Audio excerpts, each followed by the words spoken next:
¿Verdad que si Jeff fuera político sería Peña Nieto? Mis amigos, en la semana en la que estoy realizando este video tengo muchos trabajos por mi educación, así que es probable, por no decir casi seguro, de que no suba esto el 15 o 16 de septiembre, que son los días más importantes por la independencia de mi país, México.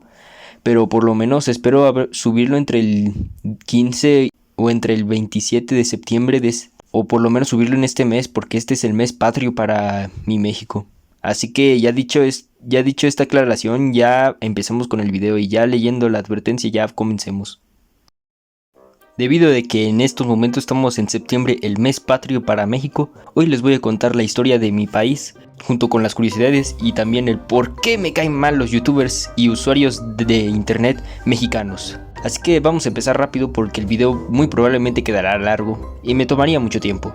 Así que empecemos primero con la historia de México, pero antes una advertencia. Les voy a contar la historia de mi país tal cual nos la enseñan aquí en México, y tengan en cuenta de que a México se le victimiza mucho, así como también se le echa la culpa a países como España y Estados Unidos de las cosas malas que le ocurrían a México, ya que aquí en México son muy americacentristas, mejor dicho mexicocentristas, creyendo que México es el centro del mundo. Así que si tú no eres mexicano se te recomienda discreción.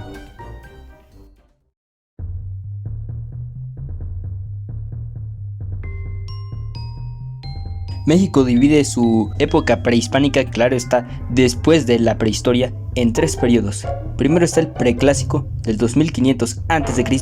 al primero después de Cristo, donde destacan los olmecas, que son populares debido a sus construcciones como las cabezas olmecas. Luego en el clásico, del primero después de Cristo al 900 después de Cristo, en donde encontramos por ejemplo a los mayas, aunque estos ya habían aparecido en el preclásico. Aunque cabe destacar que estos son un grupo demográfico mexicano, aunque también centroamericano, en general mesoamericano, que hasta el día de hoy sobrevive. Y luego estaría el postclásico, del 900 después de Cristo al 1521 después de Cristo, en donde se destacan los mexicas o mexicas, también llamados aztecas. Y si me preguntan a mí como mexicano, ¿cuál es su denominación real? ¿Aztecas o mexicas? ¿Alguno de los dos ha sido puestos por los estadounidenses o los españoles? Pues en pocas palabras ambas denominaciones son correctas. Hay que contarles una leyenda que deben saber que no pasa de una leyenda porque no está confirmada al 100% al ser un periodo carente de registros. Pero una leyenda cuenta que los mexicas estaban paseando por el territorio mexicano hasta que se encontraron con algo espectacular. Se encontraron con un águila devorando a una serpiente parada en un nopal. Y por eso es que el escudo nacional de México es esa águila devorando a la serpiente. Pero bueno, esto no pasa de una leyenda. Probablemente puede ser real porque no suena tan inverosímil. Pero el punto es que cuando los mexicas encontraron esa águila, decidieron fundar en esa región la ciudad de Tenochtitlán, que sería la capital del Imperio Azteca. Tenochtitlán fue fundada en el lago de Texcoco. ¿Y por qué lo fundaron en un lago? Porque el lago les parecía muy parecido a la mancha de la luna, ya que les parecía que tenía una forma similar a la de un conejo. Y por eso es que a ese lugar lo llamaron el centro del mundo o el ombligo de la luna, referente a que pensaban que era similar a la silueta de la luna. Hasta que llegaron los españoles liderados por Hernán Cortés, acabar con el Imperio Azteca, aunque los aztecas los confundieron con dioses. Sí, igual que la película de DreamWorks, El Camino hacia el Dorado. Nada más que sí cayó el Imperio Azteca y al final los españoles terminaron fundando el Virreinato de la Nueva España en América del Norte, en sus colonias en dicho subcontinente. Y bueno, el Virreinato de la Nueva España, además de México, incluía a otros países de Centroamérica, así como países de las Antillas, así como también se le incorporarían las Filipinas. Las clases sociales en la Nueva España estaban organizadas de manera piramidal, en donde en la cabeza estaban, ya saben, los españoles, tanto el virrey como el rey de España, como los españoles de España. Y luego en el segundo nivel estaban los criollos, que serían hijos de españoles pero nacidos en América. Luego estaban los mestizos, que eran como producto de que los españoles tuvieron hijos con los indígenas mexicanos. Esto a diferencia de los ingleses, por ejemplo, los cuales además de odiar a los irlandeses, odiaban a los indígenas norteamericanos, a diferencia de los españoles, los cuales no eran racistas. Eso era porque ellos sí tenían buen corazón. Ah, mentira. Eso lo hicieron para evangelizar a los indígenas mexicanos. Más aparte que los mestizos obligatoriamente tenían que ir a la escuela, ya que los españoles tenían la creencia de que el hijo de un español no debía ser educado como un indio. Por lo que sí, eso significa que cuando un mexicano te presume ser latino, te presume ser de ascendencia mestiza. Después de los mestizos estarían los indígenas, los cuales no tenían derecho a aprender y se les quitaban sus tierras. Y luego en el último nivel estaban los esclavos, que eran gente negra traída desde África. Pero para los que ya se hayan visto el video de Perú, sabrán que en España peninsular ocurrió la Guerra de Sucesión Española, en donde la dinastía de los Habsburgo fue reemplazada por la Casa de los Borbones como la casa que reinaba en España, y ellos quitaron derechos a las colonias en América, lo cual provocó descontentos y movimientos separatistas en la América española. Entre ellos estaba el cura Miguel Hidalgo, el cual quería que en la Nueva España hubiera más autonomía y que fueran menos dependientes a España. Por lo que el 15 o el 16 de septiembre dio pie al Grito de Dolores, en donde inició con el movimiento independentista de México. Pero al final los españoles lo fusilaron. Los españoles acabaron con Miguel Hidalgo, pero él dejó en los mexicanos un sentimiento de patriotismo, por lo que ocurrieron unos 11 años en el movimiento independentista de México, inspirados en la independencia de Estados Unidos y en la Revolución Francesa, y también en la independencia haitiana, por lo que al final, en 1821, México finalmente se proclamó independiente del Imperio Español. Y ahora que México se independizó, ¿qué hacemos?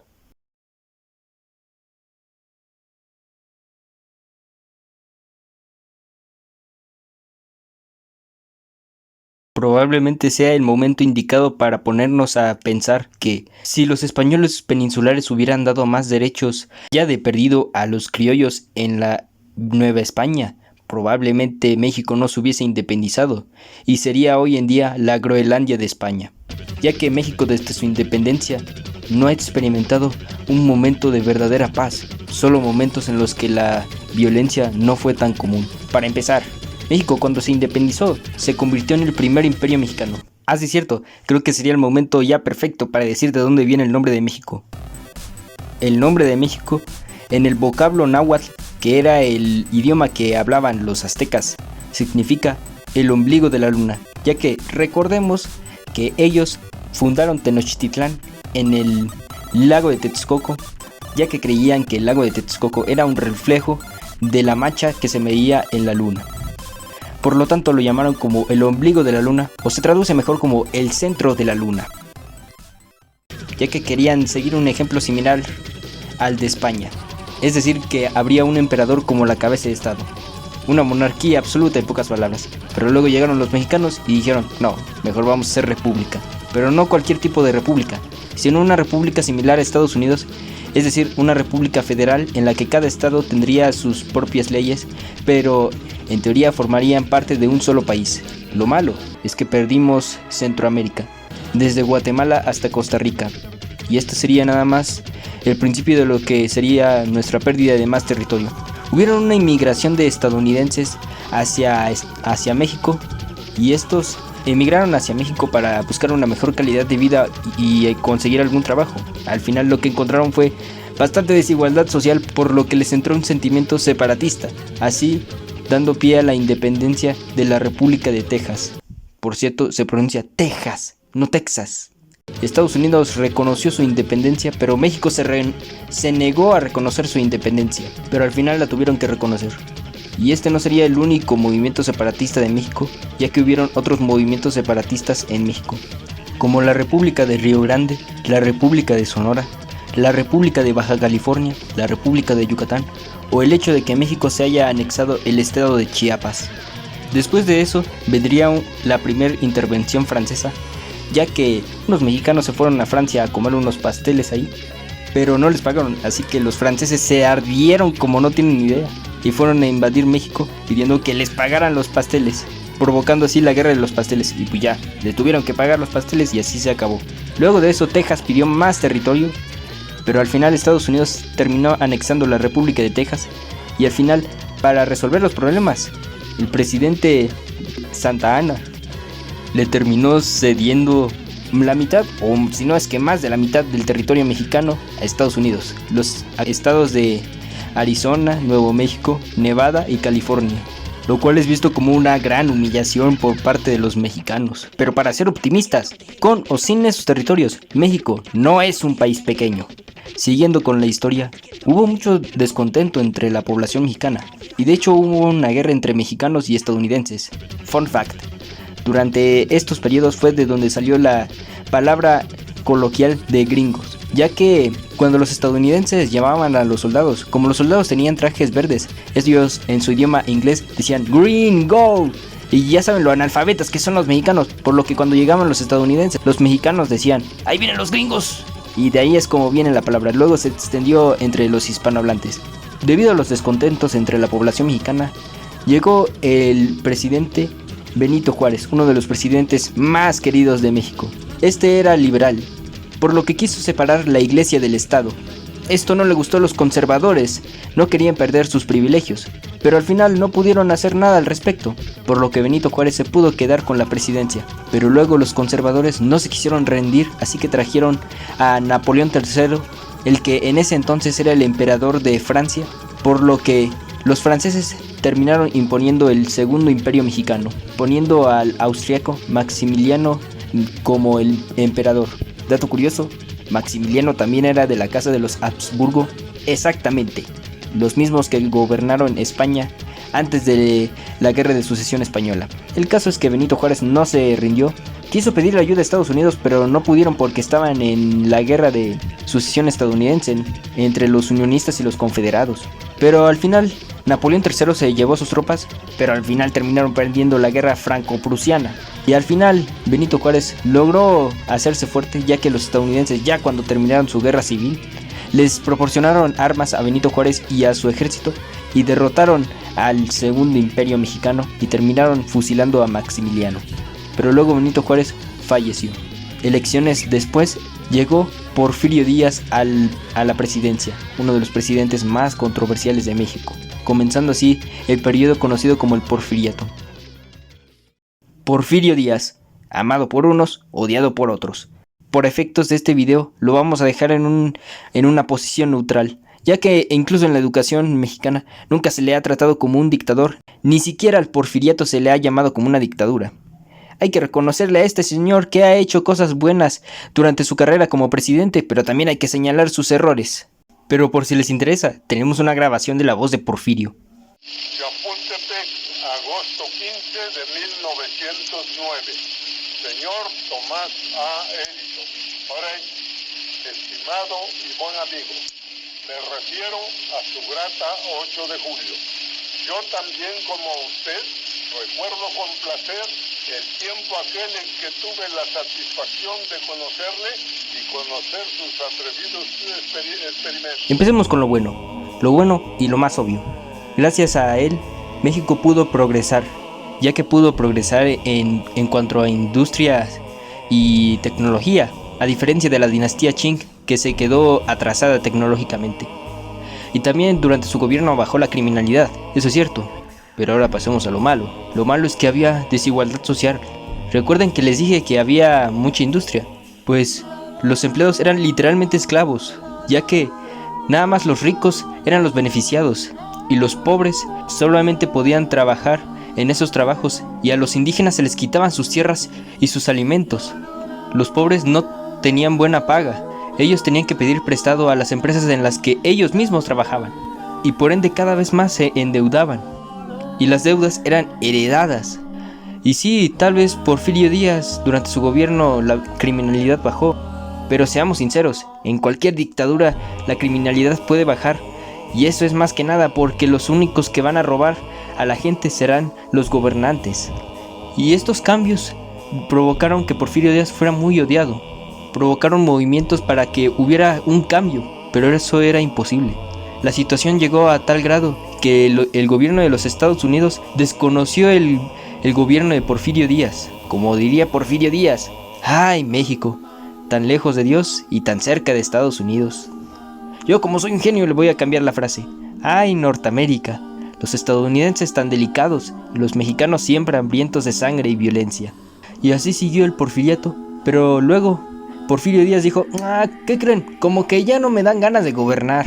Y luego vino este señor, Francisco Madero, el cual quiso ser presidente porque él venía de una familia de ricos y quería buenas condiciones para los pobres y los indígenas, muy parecido a Abraham Lincoln de Estados Unidos. Así que fue a ser presidente, pero Porfirio Díaz se ardió y como todo buen político mexicano dijo que era bait y encarceló a Madero, lo cual provocó un descontento en la población mexicana y así inició la Revolución Mexicana, un periodo que marcó un antes y un después en México.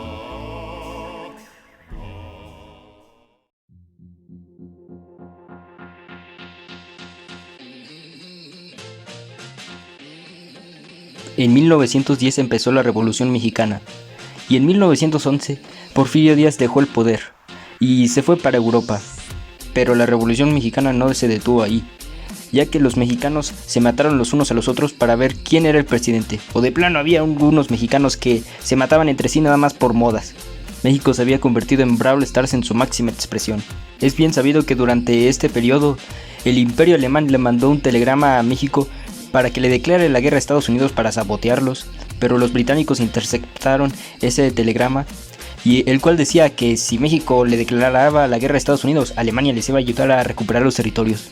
Y lamentablemente esa no sería la última vez que una potencia europea nos prometería devolvernos nuestros territorios a cambio de traicionar a Estados Unidos. Bueno, el caso es que la violencia pasó de moda, Álvaro Obregón llegó a la presidencia y así se detuvo la Revolución Mexicana. Y ya para seguir, me gustaría mencionarles que en la Segunda Guerra Mundial, al principio México era neutral, pero decidió unirse al bando de los aliados con Estados Unidos para derrotar al Imperio del Japón. La dictadura de Porfirio Díaz ya se había detenido, pero surgió una nueva. Esta vez no con un presidente, sino esta vez con un partido, el Partido Revolucionario Institucional, o PRI, el cual por medio de sus candidatos gobernó México por mucho tiempo. Que seguramente fue puesto por los estadounidenses. Jeff, estás en lo incorrecto. En realidad no podemos saber si los estadounidenses pagaban al PRI para que gobernara México. Sí, esto claro teniendo en cuenta el contexto de la Guerra Fría, pero eso no se sabe en la educación mexicana. Es cierto que habían partidos comunistas en México, pero seamos sinceros, estos ni siquiera podrían ganar aún con democracia libre, ya que eso echaría a perder lo que Francisco y Madero y otros revolucionarios tanto trabajaron en la Revolución Mexicana. Estas tierras ya no son tuyas, ahora son nuestras. ¡No! ¡Estas tierras son mías! ¡Ustedes consíganse las suyas! Realmente no podemos saber si Estados Unidos compraba el PRI para que gobernara México, pero lo que sí sabemos es que el PRI compraba votos. ¿Verdad que si el PRI fuera un canal de YouTube sería el canal de la B? Y así seguía. Y ustedes pensarán que el PRI fue por lo menos más decente que Porfirio. Tal vez, pero no se salvó de las controversias, ya que había adultos jóvenes que pedían más igualdad y mejores condiciones de vida. Incluso uno de mis maestros de secundaria me decía que en sus tiempos votaban al ahí se va, o sea que votaban por cualquier partido que no fuera el PRI, ya que según él no eran democráticos. Ya me gustaría también mencionar que el 19 de septiembre de 1985 ocurrió un sismo en México, afectando mayormente a la capital, la Ciudad de México, derribando muchos edificios y provocando mucho terror. Esto incluso marcando a los mexicanos, incluso a mexicanos que ni siquiera vivieron en ese tiempo, y de eso les hablaré más adelante. Así seguía el PRI gobernando México, hasta que en el 2000 ocurrió el considerado un milagro. Y bueno mis amigos, el video quedó muy largo, así que creo que lo voy a dividir en dos partes. Así que hasta aquí lo dejamos y creo que la parte 2 lo voy a subir durante vísperas de la Revolución Mexicana, para no olvidarnos de esa fecha. Así que esperen la segunda parte.